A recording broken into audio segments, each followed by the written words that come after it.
ओम शांति। 2 नवंबर 2025 अव्यक्त बाप दादा की महावाक्य। ओरिजिनल डेट 31 अक्टूबर 2007। अपने श्रेष्ठ स्वमान के फखुर में रह असंभव को संभव करते बेफिक्र बादशाह बनो। आज बाप दादा अपने चारों ओर के श्रेष्ठ स्वमानधारी विशेष बच्चों को देख रही हैं। हर एक बच्चे का स्वमान इतना विशेष है जो विश्व में कोई भी आत्मा का नहीं है।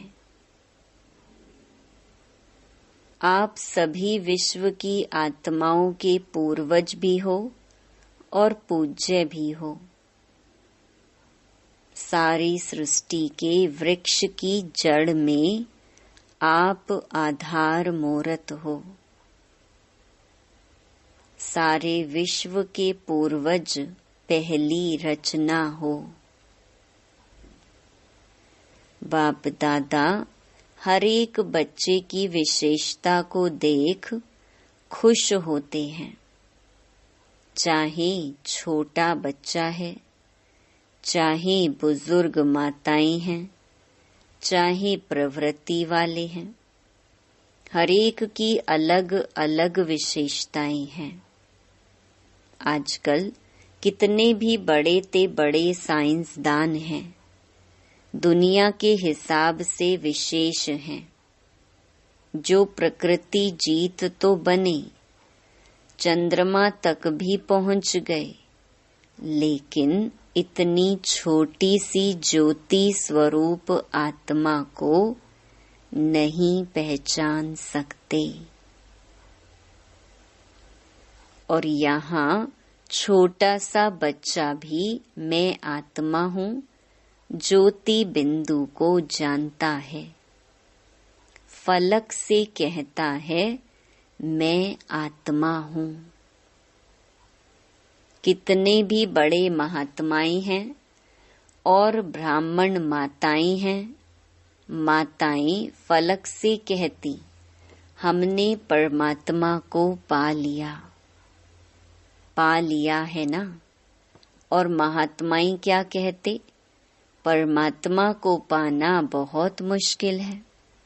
प्रवृत्ति वाले चैलेंज करते हैं कि हम सब प्रवृत्ति में रहते, साथ रहते, पवित्र रहते हैं, क्योंकि हमारे बीच में बाप है।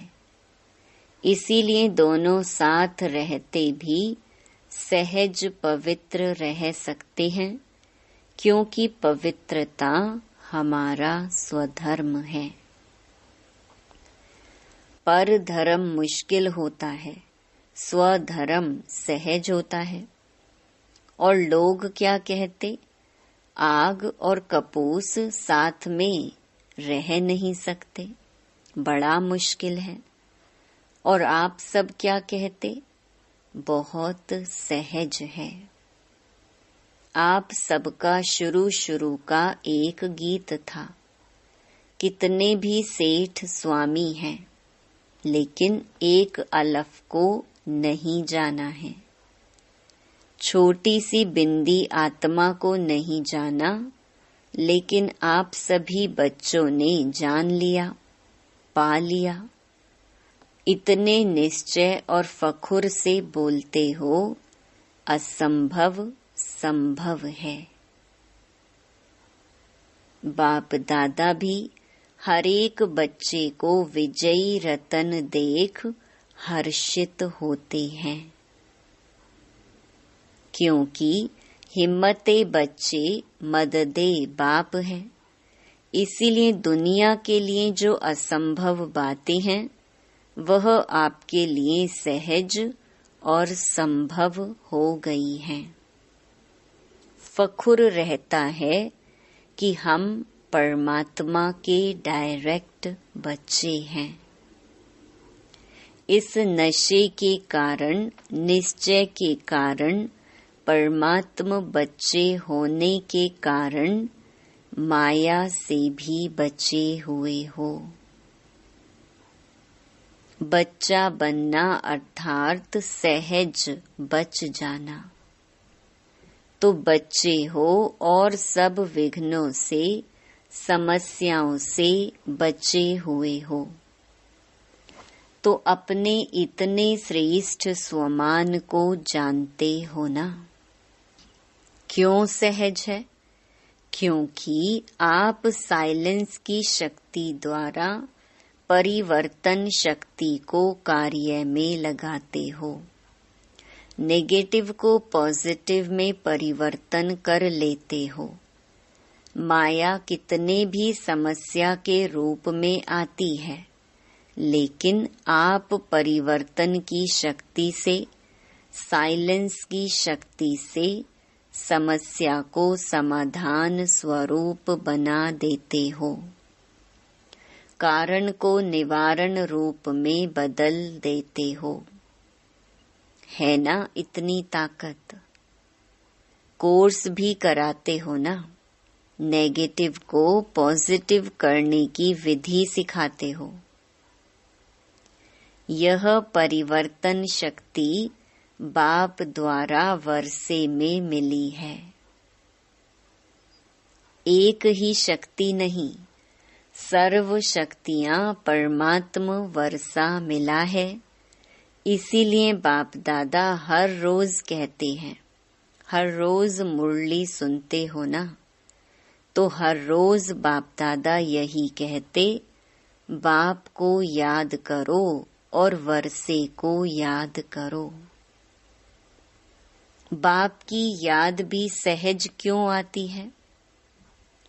जब वर्षे की प्राप्ति को याद करते तो बाप की याद प्राप्ति के कारण सहज आ जाती है। हरेक बच्चे को यह रूहानी फखुर रहता है। दिल में गीत गाते हैं, पाना था वो पा लिया। सभी के दिल में यह स्वतः ही गीत बजता है ना, फखुर है ना। जितना इस फखुर में रहेंगे तो फखुर की निशानी है बेफिक्र होंगे। अगर किसी भी प्रकार का संकल्प में, बोल में या संबंध संपर्क में फिक्र रहता है तो फखुर नहीं है। बाप दादा ने बेफिक्र बादशाह बनाया है। बोलो बेफिक्र बादशाह हो। हैं तो हाथ उठाओ जो बेफिक्र बादशाह हैं। बेफिक्र हो या कभी कभी फिक्र आ जाता है, अच्छा है। जब बाप बेफिक्र है तो बच्चों को क्या फिक्र है? बाप दादा ने तो कह दिया है, सब फिक्र व किसी भी प्रकार का बोझ है तो बाप दादा को दे दो। बाप सागर है ना, तो बोझ सारा समा जाएगा।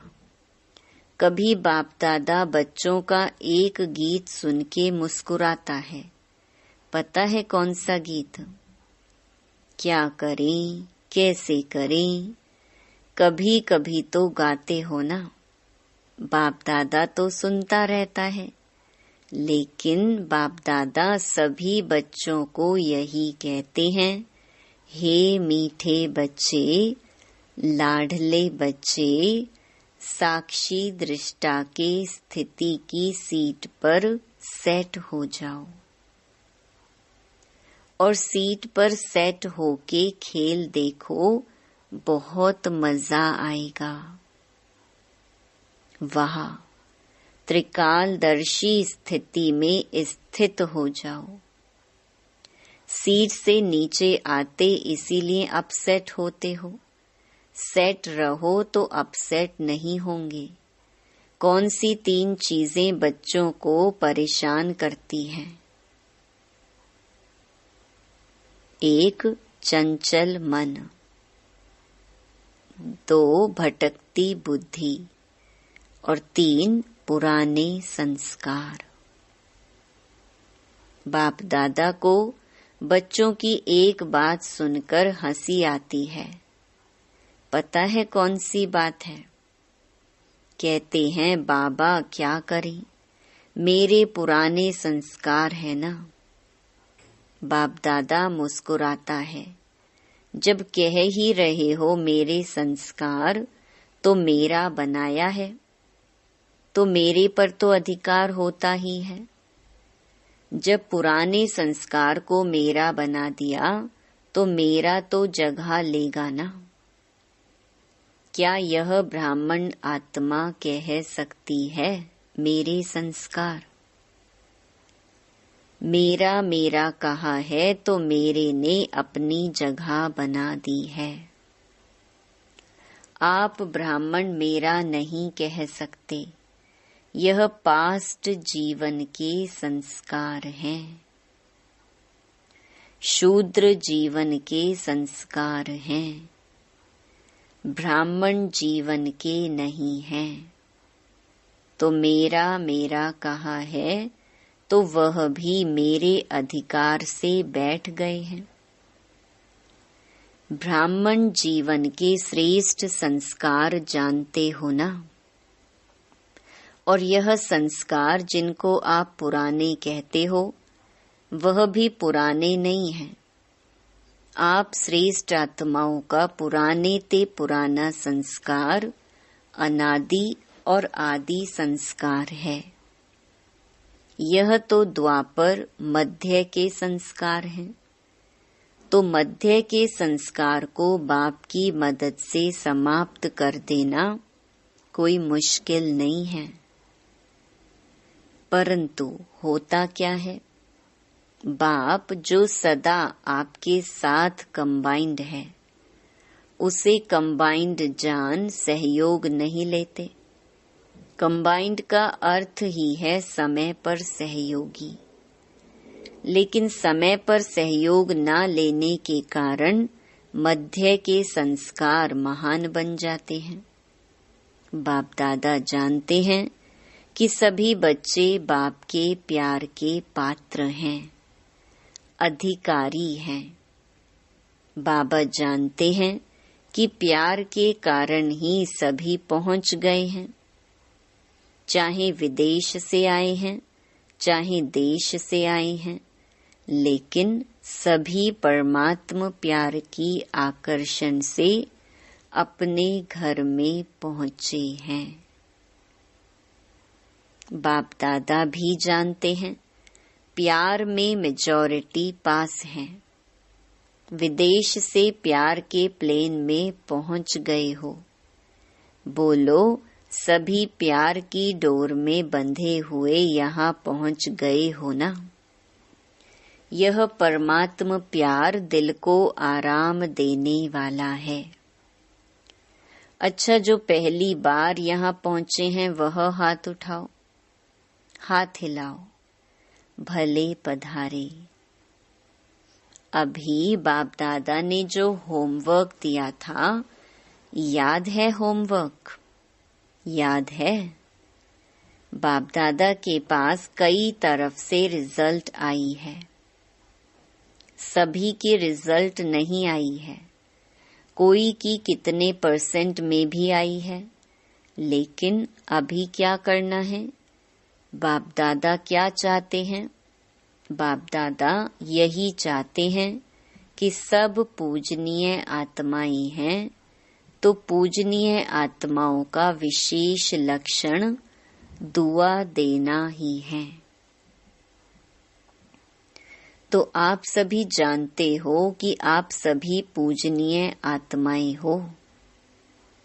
तो यह दुआ देना अर्थात दुआ लेना अंडरस्टूड हो जाता है। जो दुआ देता है, जिसको देते हैं, उसकी दिल से बार बार देने वाले के लिए दुआ निकलती है।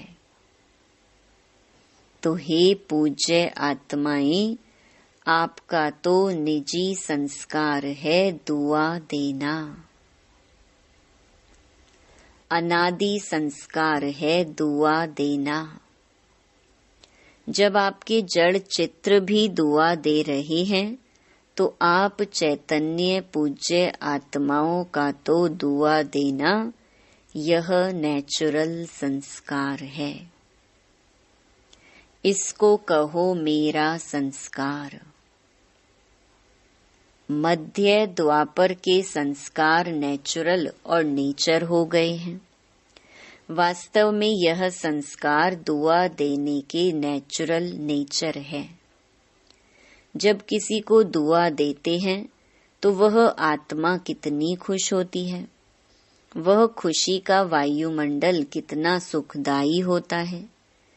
तो जिन्होंने भी होमवर्क किया है उन सबको, चाहे आए हैं चाहे नहीं आए हैं, लेकिन बाप दादा के सामने हैं, तो उन्हों को बाप दादा मुबारक दे रहे हैं। होमवर्क किया है तो उसे अपनी नेचुरल नेचर बनाते हुए आगे भी करते कराते रहना। और जिन्होंने थोड़ा बहुत किया है, नहीं भी किया है, तो वह सभी अपने को सदा मैं पूज्य आत्मा हूँ, मैं बाप की श्रीमत पर चलने वाली विशेष आत्मा हूँ, इस स्मृति को बार बार अपनी स्मृति और स्वरूप में लाना। क्योंकि हरेक से जब पूछते हैं कि आप क्या बनने वाले हो, तो सब कहते हैं हम लक्ष्मी नारायण बनने वाले हैं। राम सीता में कोई नहीं हाथ उठाता। जब लक्ष्य है 16 कला बनने का, तो 16 कला अर्थात परम पूज्य पूज्य आत्मा का कर्तव्य ही है दुआ देना। यह संस्कार चलते फिरते सहज और सदा के लिए बनाओ। हो ही पूज्य, हो ही 16 कला, लक्ष्य तो यही है ना। बाप दादा खुश है कि जिन्होंने भी किया है उन्होंने अपने मस्तक में विजय का तिलक बाप द्वारा लगा दिया। साथ में सेवा के समाचार भी बाप दादा के पास सबकी तरफ से, वर्गों की तरफ से, सेंटर्स की तरफ से बहुत अच्छी रिजल्ट सहित पहुंच गई हैं। तो एक होमवर्क करने की मुबारक और साथ में सेवा की भी मुबारक। पदम पदम गुणा है। बाप ने देखा कि गांव-गांव में संदेश देने की सेवा बहुत अच्छे तरीके से मेजॉरिटी एरिया में की है।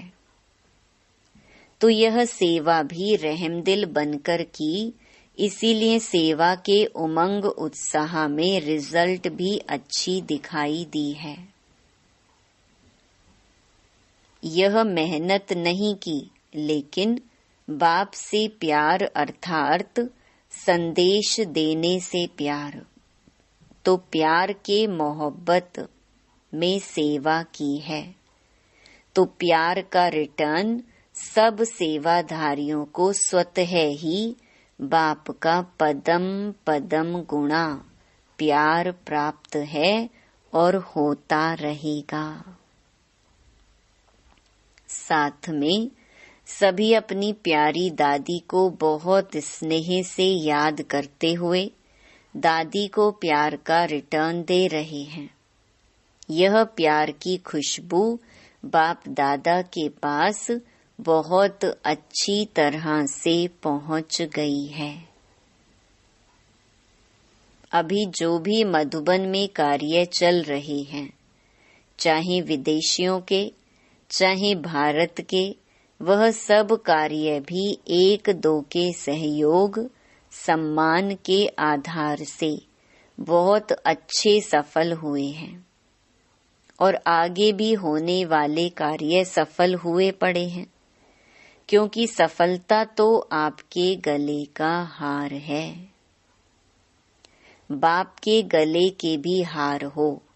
बाप ने याद दिलाया था कि कभी भी हार नहीं खाना, क्योंकि आप बाप के गले के हार हो। तो गले का हार कभी हार नहीं खा सकता। तो हार बनना है या हार खानी है? नहीं ना। हार बनना अच्छा है ना। तो हार कभी नहीं खाना। हार खाने वाले तो अनेक करोड़ों आत्माएं हैं। आप हार बनके गले में पिरोए गए हो। ऐसे है ना।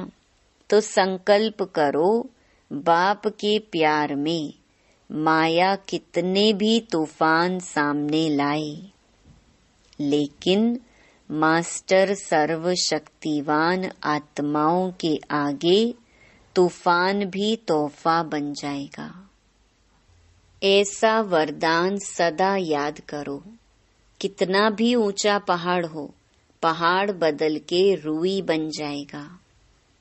अभी समय की समीपता प्रमाण वरदानों को हर समय अनुभव में लाओ।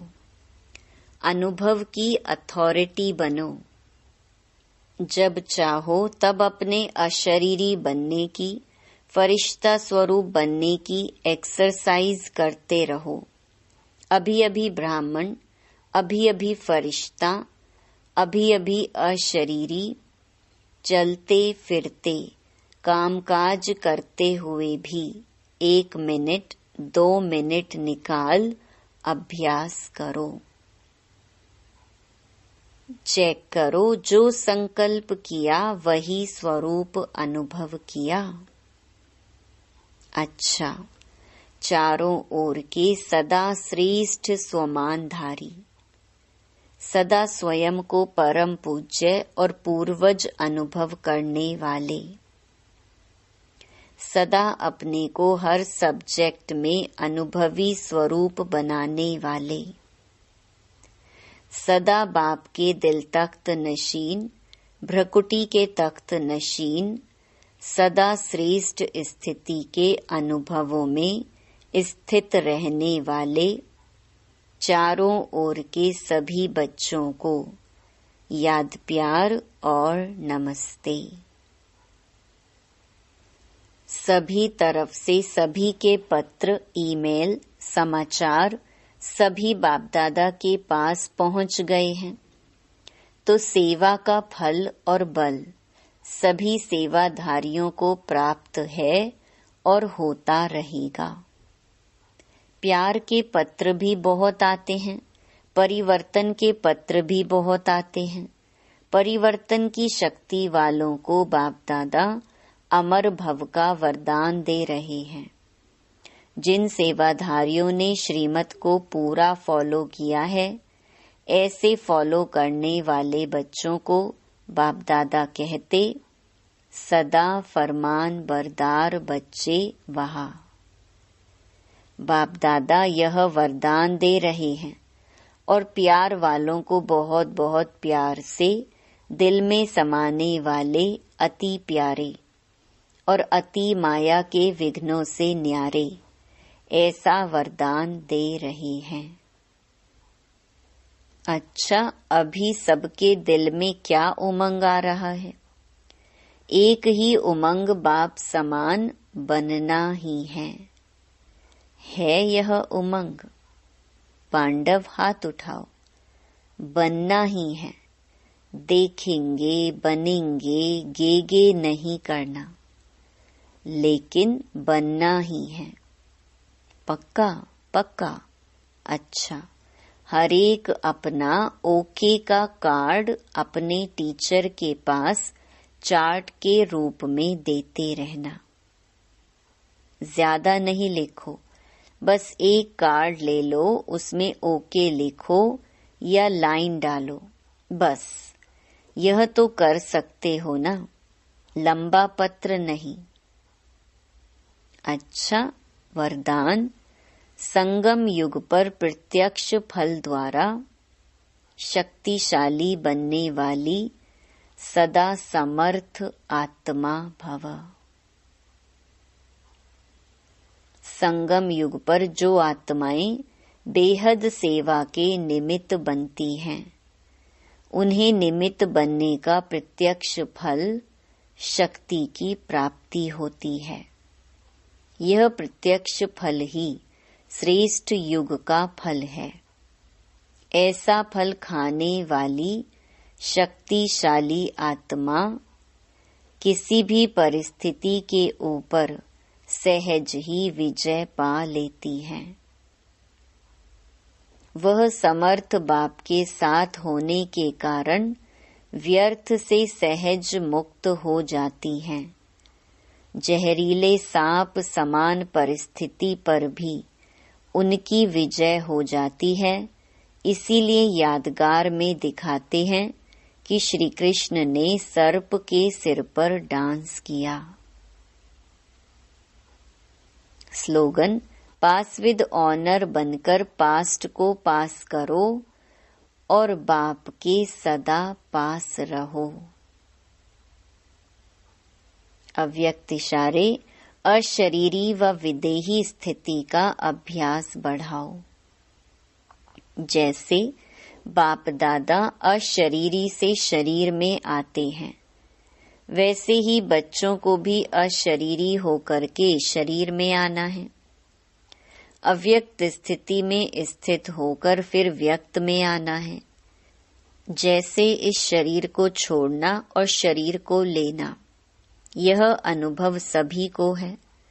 ऐसे ही जब चाहो तब शरीर का भान छोड़कर अशरीरी बन जाओ और जब चाहो तब शरीर का आधार लेकर कर्म करो। बिल्कुल ऐसे ही अनुभव हो जैसे यह स्थूल चोला अलग है और चोले को धारण करने वाली मैं आत्मा अलग हूँ। अच्छा, ओम शांति।